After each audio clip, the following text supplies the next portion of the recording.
I knew something was wrong the second my reflection blinked. Not a dramatic pause, not a horror movie glitch, just late. I was standing in my bathroom at 2:17 a.m., half awake, staring at myself under that dim yellow light that makes everyone look sick. I blinked. The version of me in the mirror blinked maybe half a second after I did. I didn't move. It didn't either. I told myself I imagined it, but I didn't leave the bathroom for a long time. I live alone in a one-bedroom apartment in Columbus, Ohio. 3rd floor, old building, thin walls, the kind where you hear people cough 2 units over. I work remote tech support. Most days I don't talk to anyone in person. That night, I'd fallen asleep on the couch and woken up disoriented, dry mouth, neck stiff. The TV was still on mute. Normal stuff, except that blink. I leaned closer to the mirror. The glass was clean, no warping, no cracks, just my tired face staring back. I raised my right hand. It raised its left, perfectly synced. I lowered it, still synced. I stood there until the silence started to feel heavy. Then I turned off the bathroom light and went back to bed. Next morning, I told myself it was sleep inertia, micro-dreaming, homogogic hallucination. I Googled it. Bad idea. The search results spiraled fast. Dissociation, neurological conditions, early psychosis. I closed the laptop. I avoided the mirror that morning, brushed my teeth without looking up. Around noon, I got on a Zoom call with a client. Routine troubleshooting, screen share, reboot instructions. Halfway through the call, I noticed the small self-view window in the corner. My camera feed, my face. There was a slight lag. That's normal. Internet delay. But when I scratched my eyebrow, my on-screen self hesitated. Just a fraction too long, like it was deciding whether to copy me. I froze mid-gesture. The client kept talking. Hello? You still there? On the screen, I was still staring forward. Then the eyebrow scratch finished. I laughed it off. Yeah, sorry, internet's weird today. But I felt something twist in my stomach. That night, I tested it. I stood in front of the bathroom mirror again, this time fully awake. I counted down in my head. 3, 2, 1. I smiled. The reflection smiled at the same time. I held it. The smile started to hurt. And for just a second, just enough to doubt myself, the reflection's smile widened slightly more than mine. I dropped mine instantly. The mirror version held its smile, then slowly lowered it. My chest went tight. No, I whispered. The reflection's lips moved, a fraction late. I stepped back so fast I hit the doorframe. My reflection stepped back too, perfect sync. I stood there, shaking, staring. Nothing else moved. No extra expressions. No delayed breathing. Just me. Just normal. I turned off the light again. But this time, in the dark, I could still see the faint outline of myself in the glass, and I didn't trust it.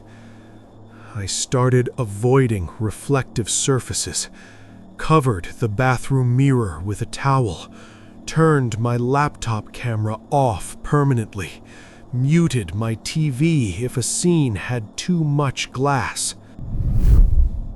I told myself I was being dramatic, but something else started happening. Audio. I was making coffee when I heard it. Don't. Soft, almost under the hum of the refrigerator. I froze. It sounded exactly like my voice. Right behind me. I turned. Empty kitchen. The word lingered in my head longer than it should have. Don't. I checked the hallway, checked the closet, checked the shower curtain like an idiot.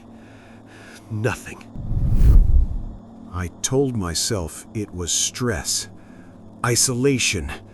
Auditory hallucinations aren't uncommon under sleep deprivation. I hadn't been sleeping much, because every time I closed my eyes, I pictured my reflection practicing. 2 days later, I was brushing my teeth again. I hadn't looked at the mirror since covering it, but the towel had slipped. Just enough to expose my eyes.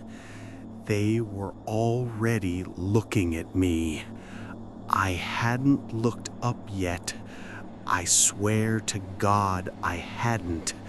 But my reflection was staring directly forward, waiting. I felt my scalp tighten. Slowly, deliberately, I raised my head. Now we were aligned. But something was off. My breathing, it wasn't matching. My chest rose. The reflection's chest followed a beat later. Then it corrected. I stopped breathing entirely. The reflection inhaled. Alone. I stumbled backward, nearly slipping on tile. The towel fell completely off the mirror. Now I could see all of me, standing there, breathing steadily, while I wasn't. I gasped. It gasped too, but again, late. Half a second that felt like a canyon. I slammed my fist into the mirror. It cracked. The reflection fractured. But even through the spiderweb splits, it was still there. Still slightly behind. Like bad dubbing. That night I didn't sleep at all. I sat on the couch facing away from every reflective surface I could think of. Phone face down, TV unplugged, laptop shut. At 3:12 a.m., I heard movement in the bathroom. I didn't move. I didn't breathe. Then I heard it. A whisper. Switch. Exactly my voice, but calmer, more certain. I forced myself to walk to the bathroom. The door was open. The cracked mirror reflected the hallway. But the hallway reflection wasn't empty.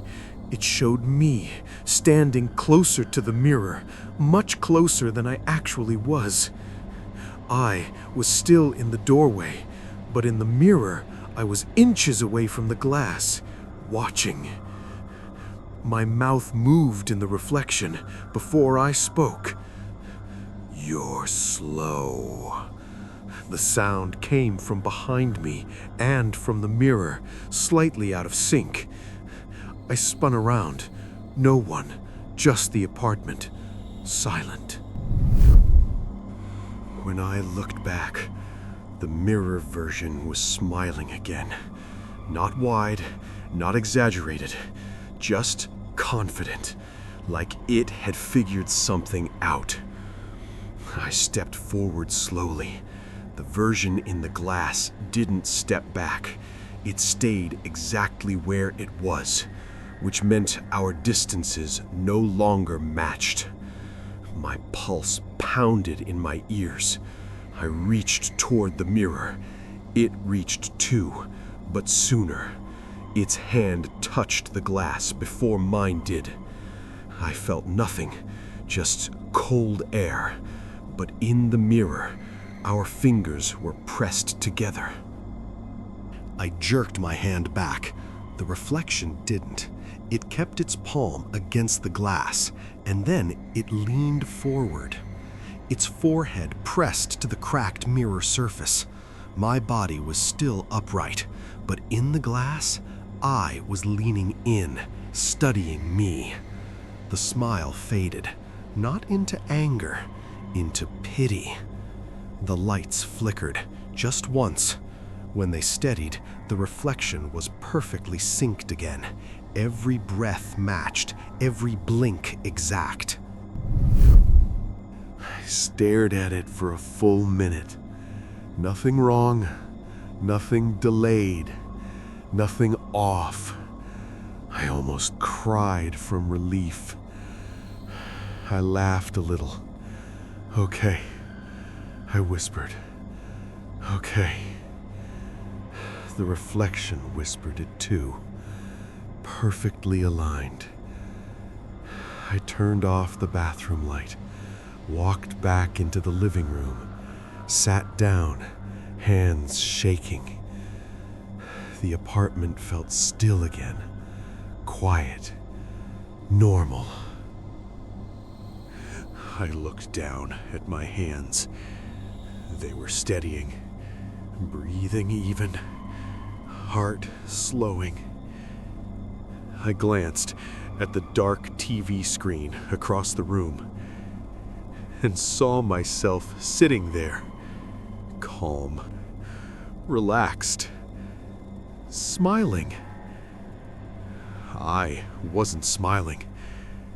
The version in the TV tilted its head slightly, studying me like I used to study it. Its lips moved. No sound reached me, but I could read them. "You're the delay now."